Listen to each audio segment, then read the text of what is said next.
So, ikaw, anong nafe-feel mo kapag hindi ka grounded? Ako actually more on intuition eh.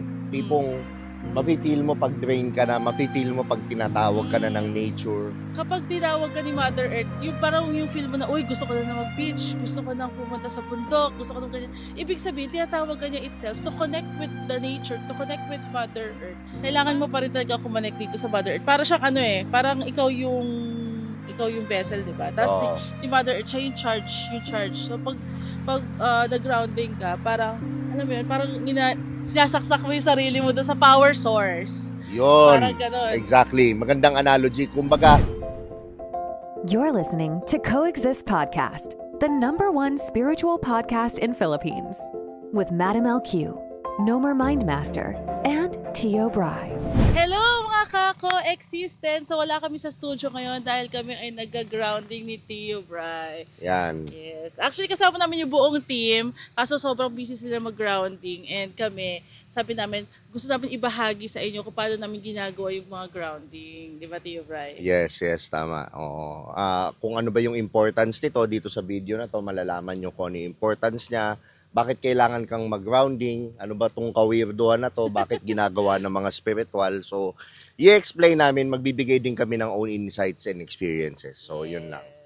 So, Madam LQ, anong masasabi mo sa grounding? Ano yung mga insights mo? Ako kasi parang napaka-importante ng grounding, especially kapag, kunwari, natutulog ka, 8 to 10 hours, may sapat ka na tulog, pahinga. Pero bakit pagising mo, parang pagod na pagod ka pa din. Pagkatapos, sasabihin mo, ginawa ko naman na lahat, kumakain ako ng maayos, nag-workout ako, healthy naman yung kinakain ko, tapos enough naman yung sleep ko, pero bakit pagising ko, parang drained pa rin, parang may energy leak. So, yun actually yung mga common signs kung bakit mo kailangan ng grounding. Kasi parang minsan, kapag hindi ka grounded, magkakaroon ng mga energy leak. So, ikaw, anong nafe-feel mo kapag hindi ka grounded? Ako actually more on intuition eh. Tipong mafe-feel mo pag drain ka na, mafe-feel mo pag tinatawag ka na ng nature. Mafe-feel mo pag yung tulog mo hindi maayos, hindi so pag ganon, ang ginagawa ko kagad, one way to ground is, siyempre, andyan yung paaraw. Minsan, pag nagpapaaraw ka, especially sa umaga, at least 20 minutes a day, vitamin D yun. Minsan, kailangan tanggalin mo rin yung shades mo para kasi ang pasok ng araw sa mata. So, importante. Tapos, siyempre, importante rin yung, actually, everyday nga dapat eh. Kaya kung pwede lang, bawat bahay, merong connected sa earth. Na part ng bahay mo na pwede kang tumapak sa damo or sa lupa na connected sa earth na nakapaalang walang sapatos. Oo, no? Actually, marami kasi kinds of grounding. Minsan, lalo na yung mga, kunwari, nakatira ka sa city, wala ka namang soil, wala kang tatapakan na earth, land, diba?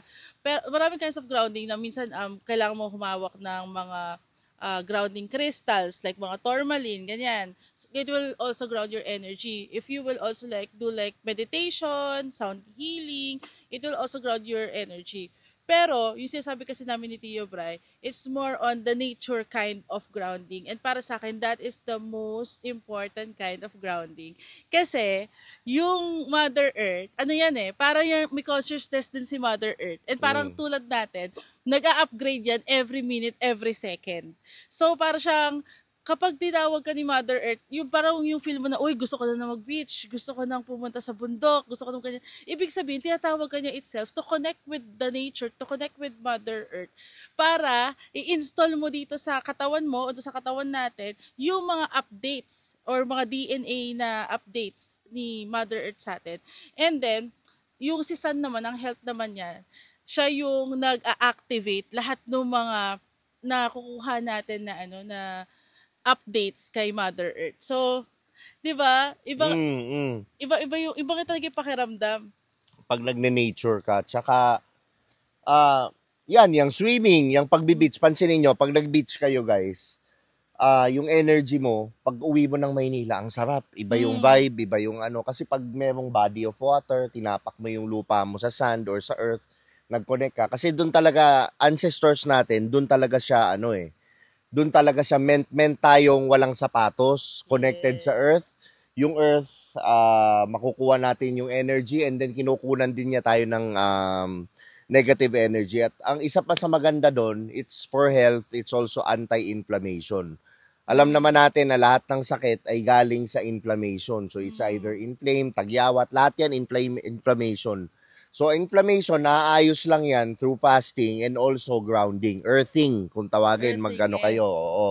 Mag-research kayo doon. So, yun, madami kayong maano talaga, importante na at least once a week or go in nature or minsan maligo ka ng ulan. True. Actually, ito napapansin ko kapag kunwari, yung at tagal mo nang hindi kumukonect kay Mother Earth tagal mo nang hindi pupunta sa nature, ito yung tipo kahit anong gawin mo, parang minsan wala na nagpapasaya sa'yo eh. Lahat yung mga dating ini-enjoy mo na ginagawa, pag ginawa mo siya, parang, bakit parang, hindi pa rin ako masaya, parang ganyan. Pagkatapos parang yung mga problema mo, parang, maski alam mo na yung solusyon, hindi mo pa rin magawa. Di ba? Kahit alam mo na minsan yung solusyon. So parang, yun yung sinasabi na hindi kasi grounded yung soul mo. And minsan, nakaka-hindrance din siya sa mga abundance and blessings and manifestation. Kasi, paano ba darating yung blessing sa'yo kung hindi naman grounded yung energy mo? Because grounding, that's the root chakra, that's our foundation. Especially, kapag may mga, kasi parang kailangan din talaga natin mag-update Parang lang, system upgrade, di ba? Sa cellphone. So, ako kasi parang recently, pinag-aaralan ko yung traveling while healing.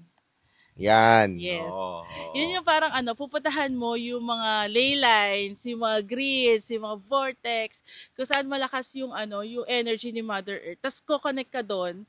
Tapos parang, alam mo yun, may mga upgrades na mangyayari sa'yo and healing na kakaiba. So sobrang iba talaga, guys. So parang kami, na-try namin yung healing doon sa Mount Banahaw, di ba? Yan, iba yung energy nun. Oo, kasi dito sa Pilipinas, isa sa pinakamalakas na energy vortex is Mount Banahaw. Tapos, ang alam ko, next pa is Siquijor, pero di pa ako nakakapunta sa Siquijor. Next is Bali. Yes. Tama.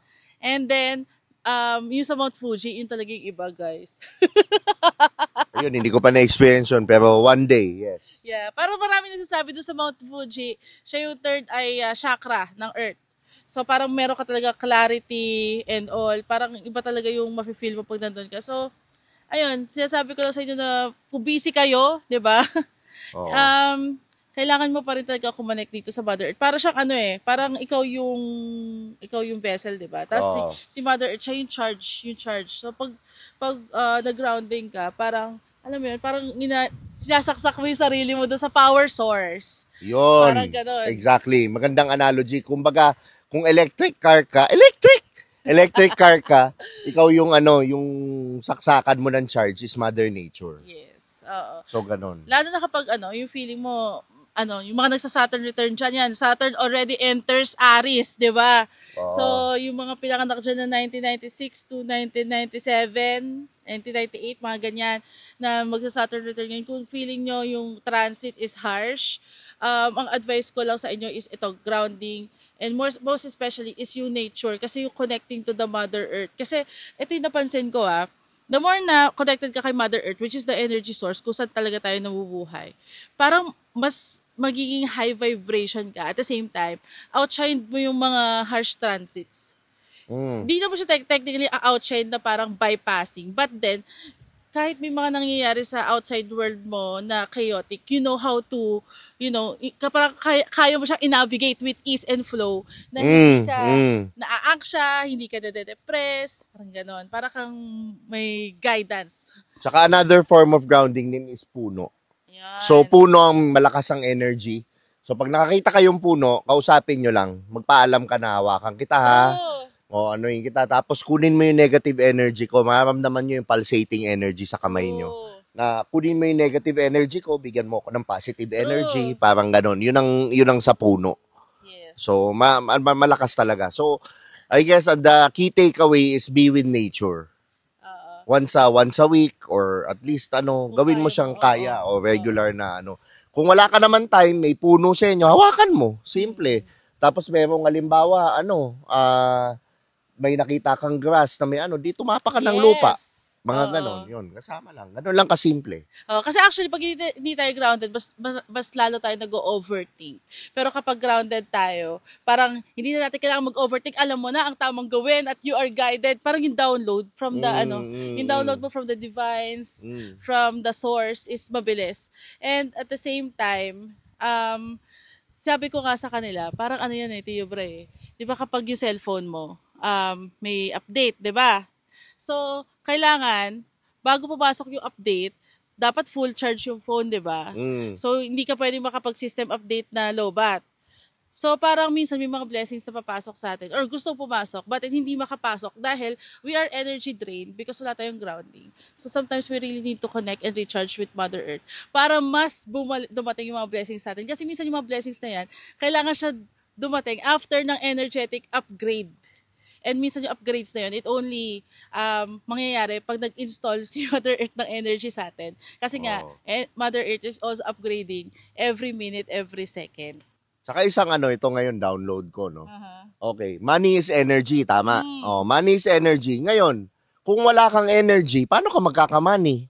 True. Meaning, halimbawa, hindi ka makapag-work ngayon kasi wala kang energy. Walang pera na magmamanifest sa buhay mo. So, what do I mean? The more energy you have, the more energy you get from the universe, you get from the source, you get from Mother Earth, the more energy na magmamanifest in real time sa'yo. So, whether pera or kahit ano man, parang ganun. Di ba sila si Master Kyla, sabi niya, may parang 40 days daw yun, hindi sila kumakain. Hindi rin sila uminom ng tubig. Pero connected lang sila sa Mother Earth, saka doon sa sun. Sa Bali may mga ganun, ang tawag doon light, light people, parang ganon, yung, ang ano lang nila, hindi sila kumakain, umiinom lang silang tubig. 4 na buwan na, mga ganon, hindi sila kumakain, araw lang tsaka tubig. Yun. Buhay sila. Tapos ang gaganda ng balat, healthy. May mga ganong practice kung saan kasi ang kinukuha nila na energy is hindi mo energy. So, hindi mo na kailangan kumain para magkaroon ka ng sarili mong energy. But then, you will just harvest the energy of the Mother Earth. And then, it will be activated by the sun. So, actually, iba talaga yung upgrades kapag kumonek ka sa Mother Earth, tapos nagpa-araw ka. Kaya, di ba? Yun. Pero, bago lahat, i-shoutout ko lang muna yung kung nasan tayo nag-grounding ngayon, Tio Bray. Mismo. Deserve na deserve. Deserve kasi sobrang ganda ng energy na itong place na to. And syempre, parang na-refresh tayo kagad, no? Grounding, ayan. So, shout out sa Hills and Stars Camp Reserve. Dito lang yan sa Tanay Rizal. So, if you're looking quick getaway for grounding and connecting to the nature na hindi malayo sa Manila, you can go here to Hills and Stars Camp Reserve. Kaya nga importante, broken-hearted ka, may gusto kang maisip, gusto mo ma-recharge, connect with nature. Kaya yung iba sinasabi mag-beach ka, mag-ano. Pero the real doon is connecting with nature. Kahit ano pang way yan, bundok, beach, kung ano man yan, basta connect with nature. Kung saan ka nagre-resonate, o kung saan ka tinatawag, diba? Tapos ayun lang, sobrang saya lang ng experience dito. And I'm so happy kasi, alam mo yun, parang meron kaming journey with connecting to the water, to the fire, to the air, to the earth. So, pag kumpleto mo yung connection mo with the 4 elements, iba lang din talaga yung healing na binibigay niya. Yan, tama. So, maraming salamat sa mga nanood.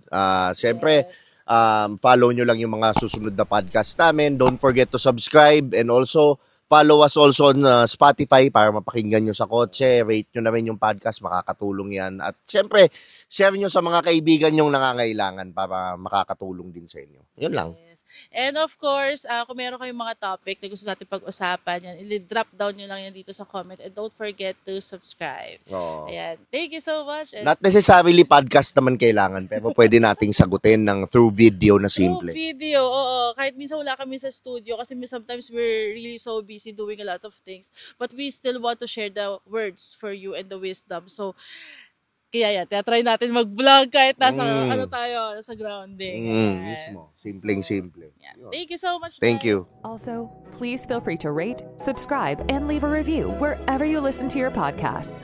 That helps others find the show, and we greatly appreciate it. Once again, we thank you for joining us on the Coexist podcast. We'll catch you in the next episode. And until then, love and light.